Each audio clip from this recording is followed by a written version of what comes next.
Kozhikode medical കോളേജിൽ മരുന്ന് ക്ഷാമം രൂക്ഷം. മരുന്നുകൾ ലഭിക്കാത്തതിനെ തുടർന്ന് രോഗികൾ വലയുന്ന സ്ഥിതിയിലാണ്. നിരവധി സംഘടനകൾ പ്രതിഷേധവുമായി രംഗത്തെത്തിയെങ്കിലും യാതൊരു നടപടിയും ഇതുവരെ സ്വീകരിച്ചിട്ടില്ല. സാധാരണക്കാരായ നിരവധി ആളുകളാണ് കോഴിക്കോട് മെഡിക്കൽ കോളേജിനെ ആശ്രയിക്കുന്നത്. അവിടെയാണ് മരുന്ന് ക്ഷാമം രൂക്ഷമായി തുടരുന്നത്. മരുന്നിന് വേണ്ടി മറ്റ് സ്വകാര്യ ആശുപത്രികളെ ആശ്രയിക്കേണ്ട സ്ഥിതിയിലാണ് ജനങ്ങൾ.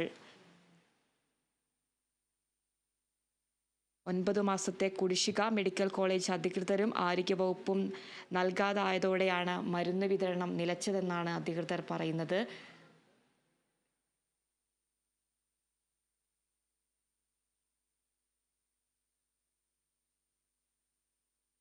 വിവരങ്ങളുമായി അഭിന പി ചിറക്കൽ ചെയ്യുന്നുണ്ട്. അഭിന, സാധാരണക്കാരായ നിരവധി ആളുകളാണ് കോഴിക്കോട് മെഡിക്കൽ കോളേജിനെ ആശ്രയിക്കുന്നത്. ഇപ്പോൾ അവിടെ മരുന്ന് ക്ഷാമം രൂക്ഷമായി തുടരുകയാണ്. കൂടുതൽ വിവരങ്ങൾ എങ്ങനെയാണ്?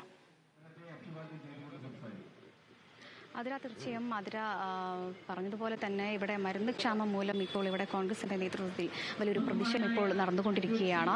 ഇപ്പോൾ ഞാൻ നിൽക്കുന്നത് സൂപ്രണ്ടിന്റെ ഓഫീസിന്റെ പുറകിലാണ്. ഇപ്പോൾ ദിനേശ് പെരുമണ്ണ നമ്മളോടൊപ്പം ചേരുന്നുണ്ട്, പൊതുപ്രവർത്തകനാണ്. സർ, ഇത് കോഴിക്കോട് മെഡിക്കൽ കോളേജിൽ നിരന്തരമായി മരുന്നുകൾ ഇവിടെ മുടങ്ങുകയാണ്. 90 കോടി രൂപ മരുന്ന് കമ്പനികൾക്ക് കുടിശ്ശികയായി നൽകാനുണ്ട്. HDSന് സർക്കാർ, RSBY, അതുപോലെ കാരുണ്യ ഉൾപ്പെടെ കാസ്പ് ഉൾപ്പെടെയുള്ള ഇൻഷുറൻസ് പദ്ധതി പ്രകാരം 240 കോടി രൂപ ഈ HDSന് സർക്കാർ നൽകാനുണ്ട്.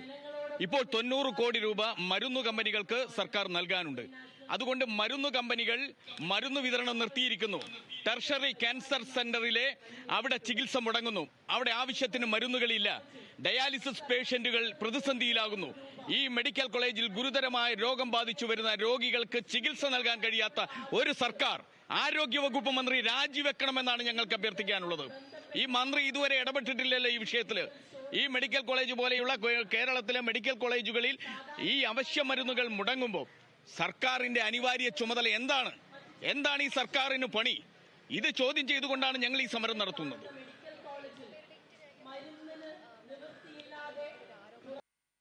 എക്സ്പയറി ഡേറ്റ് കഴിഞ്ഞ മരുന്നുകൾ വരെ വിതരണം ചെയ്യുന്നുണ്ട്, ഇപ്പോൾ എടുത്തു പ്രയോഗിക്കുന്നു എന്നാണ് കേൾക്കുന്നത്. ഞങ്ങൾക്കറിയില്ല, അങ്ങനെയൊക്കെ കേൾക്കുന്നുണ്ട്.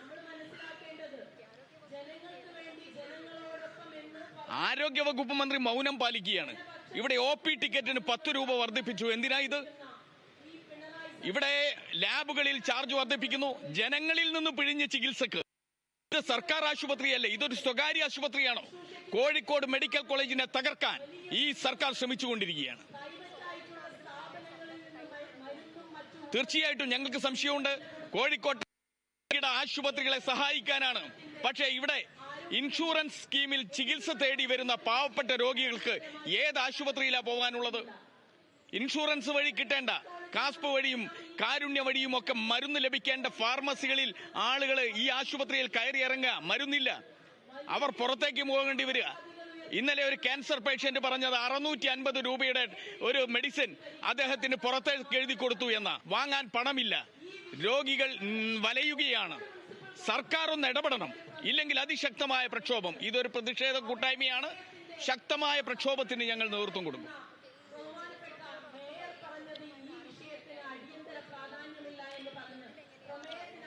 അല്ല, ചികിത്സാ പിഴവ് ഹർഷിനയുടെ കേസിൽ നമ്മൾ സമരം നടത്തിയതാണ്.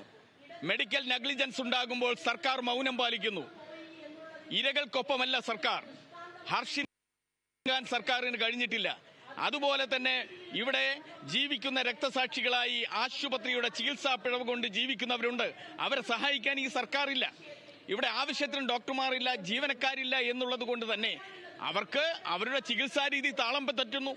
മെഡിക്കൽ കോളേജിൽ എത്രയോ പ്രഗത്ഭരായ ഡോക്ടർമാരുണ്ട്. പക്ഷേ അവർക്കൊക്കെ ഇവിടെ വന്നു ചേരുന്ന രോഗികളുടെ എണ്ണത്തിന്റെ വർധനവ് കൊണ്ട് താങ്ങാൻ കഴിയുന്നതല്ല. അതുകൊണ്ട് തന്നെ ആവശ്യത്തിന് ഡോക്ടർമാരെ നിയോഗിക്കുന്നില്ല, ജീവനക്കാരെ നിയോഗിക്കുന്നില്ല. എല്ലാം HDSന്റെ തലയിൽ കെട്ടിവെക്കുക. ആശുപത്രി വികസന സമിതി കൊടുക്കണമെന്ന് പറഞ്ഞുകൊണ്ട്. അപ്പോൾ അതിനിവിടെ ഒരു ആരോഗ്യ വകുപ്പ് മന്ത്രി വേണ്ട, ഒരു സർക്കാരിന്റെ ആവശ്യമില്ല.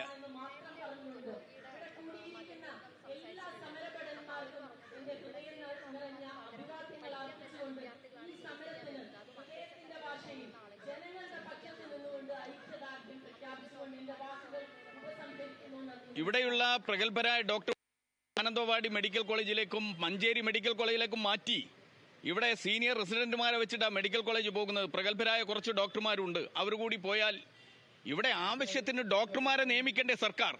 ഈ HDSന്റെ വരുമാനം, അതിൽ നിന്ന് ഡെയിലി വേജസിന് ജീവനക്കാരെ നിയോഗിച്ച് ഇങ്ങനെ പോവുകയാണോ?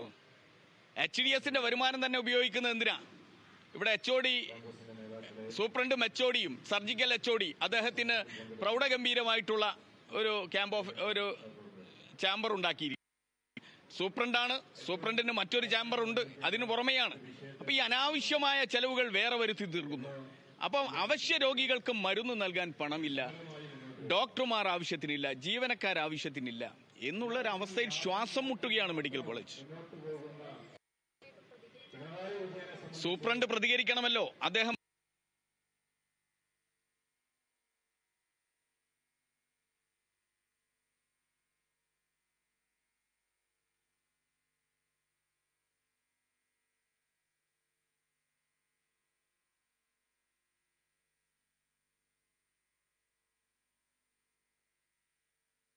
കോഴിക്കോട്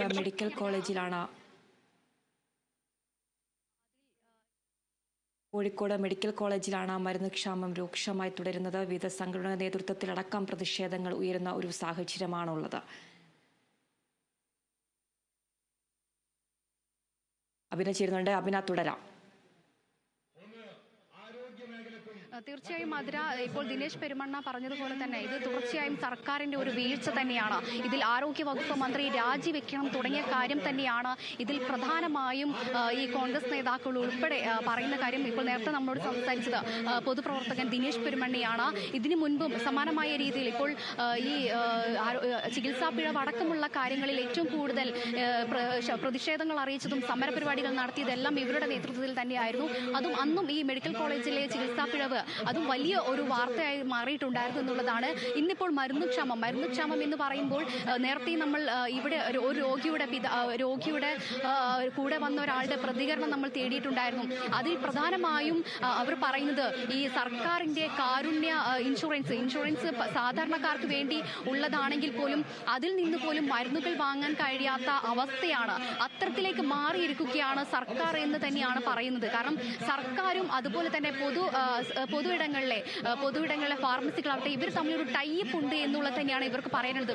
മുൻപും ഈ മരുന്ന് ക്ഷാമം ഉള്ള സമയത്തും ഇത്തരത്തിലൊരു ആരോപണം ഉയർന്നു വന്നിരുന്നു എന്നുള്ളതാണ്. കൂടാതെ ഈ അത്യസന്ന നിലയിൽ കിടക്കുന്ന മരുന്ന് ക്ഷാമം രൂക്ഷമാണ്. രോഗികൾ വലയുകയാണ്. വിവിധ സംഘടനകളുടെ പ്രതിഷേധങ്ങളൊക്കെ അവിടെ നടക്കുന്നുണ്ട്. വിവരങ്ങൾ നൽകുകയായിരുന്നു അഭിന പി. ചിറക്കൽ.